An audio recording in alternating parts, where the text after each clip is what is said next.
There are some good Valorant players. There are many, many more bad Valorant players. But then there are some Valorant players who are really good. This video is about those players that are really good. So yes, today we will be doing my top 10 players at Champs, and those last two words, at Champs, are crucial because, for instance, these people that you see on screen here are not at Champs, and therefore they are not eligible to be in this list. So if you're wondering where some people might be, well, they're not on the list, potentially because they aren't actually playing at Champs. So keep that in mind. I will be doing 11 to 20 as well at the very end of the video, just quickly. But with that said, let's just dive straight into the list, and we'll start with number 10, of course. And at number 10, who is it going to be? At number 10, I have put Mako. Now, Mako, I think I would much prefer to be the UK Prime Minister rather than anyone else who is about to become the UK's Prime Minister. And I'm sure most people in the UK would probably prefer Mako as well. But let's dive into why Mako was at number 10. Mako is a player I feel is sometimes overlooked because of the team he is in. We think of DRX as the ultimate team machine, but when you look at Mako's performances in the international tournaments, they are amazing. He is always near the top of the board in terms of cast and assist per round for any player, and is also one of the best fragging controller players consistently as well.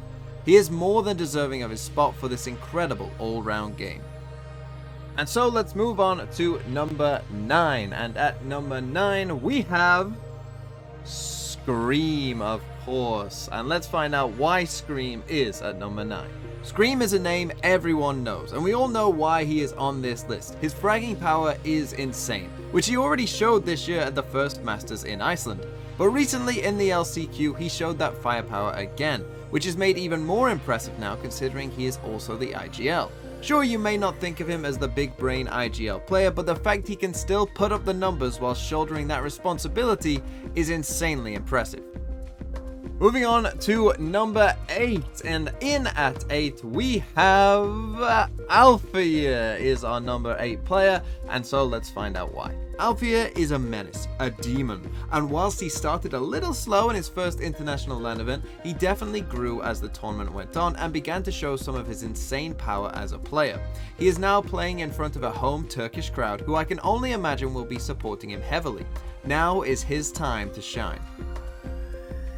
Going on to number 7, and this is a pretty niche reference that maybe people outside of the UK won't get, but if you're from the UK, I'm sure you'll recognize this. But who do we have at number 7? Well, at number 7, I have put Forsaken at number 7, and so a very well-deserved position. Let's find out how he got there. Forsaken is a madman. It is that simple. He can make it seem like everyone should be picking Yoru for God's sake. At times, Forsaken is completely unplayable and will take over an entire game. He makes other people look stupid. He puts fear into people when you hear those footsteps because they ain't stopping anytime soon.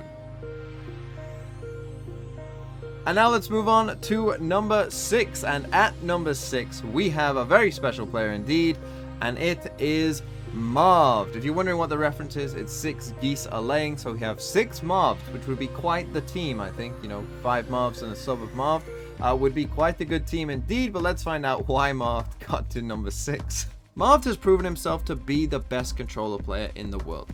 The numbers he puts up and the fragging power he has on the agents he does is a key reason why Optic are the team that they are. He wins fights that he simply shouldn't be able to. He was the best player at Masters 1, and if he performs like that again, Optic have a great chance at winning the whole thing. Moving into the top 5 now, let's see who's coming in at number 5, and at this position I have put Soigetsu from FPX, of course. Let's find out why Soigetsu made it to number 5. Soigetsu might be the most informed player in the world right now. His rise in power as the year has gone on has enabled FPX to take their first EMEA title, then their first Masters title. He turned up to his first ever LAN midway through against only the best teams in the world because the playoffs had already started, and made it look easy. Instantly he was on form, and instantly he made a difference, and ultimately he was the one that made the title deciding play. We're really getting up there now, so let's move on to number 4.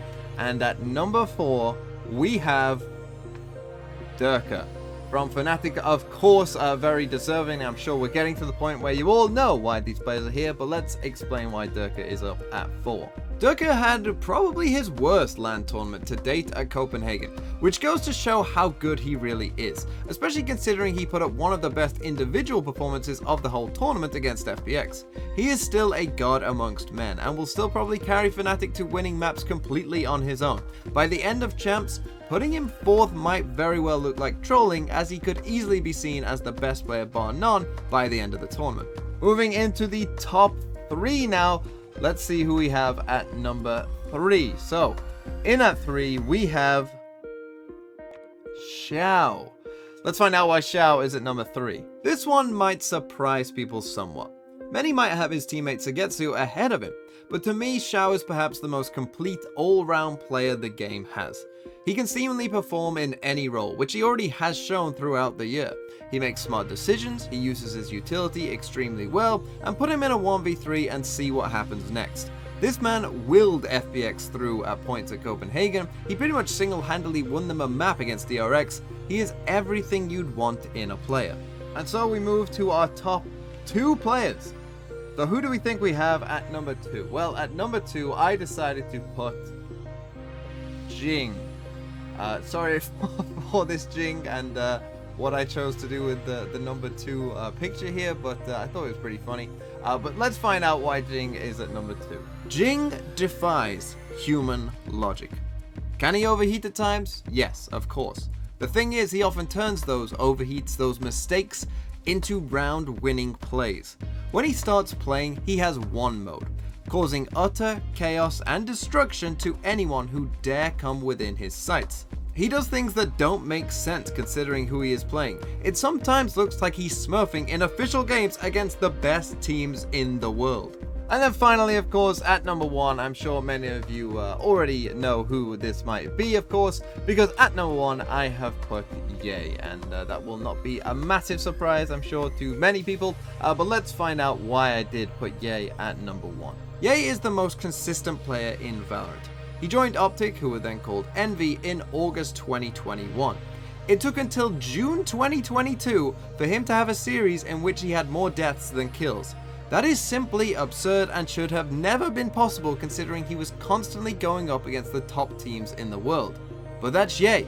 He has cleaner aim than you, he is smarter than you, he is just better than you, and that's why he's number 1. And so that is my top 10, but with that said, let's just quickly go on to 11 to 20. Here they are. So 11 I have Aspas, 12 Artist, 13 Asna, 14 Second, 15 Stacks, 16 I have Kesnet, 17 Sugar Zero, 18 Bang, 19 Benkai, and 20 was Scary. Now this was based on a number of factors, you know, like looking through stats and stuff and rating people kind of, you know, in kind of a more scientific way, based on some of my own thoughts as well about these players and kind of, you know, how I see them actually doing at the tournament and whatnot. So these are my top 20 players, and I'm sure that everyone will agree with all of the positions. For sure, there will be no debate, no argument whatsoever. This is an absolute perfect list, 100%. But thank you for watching, and well, I'm very excited for the tournament. Tomorrow I'll be doing my predictions of how I think the tournament will go. So have a really nice day.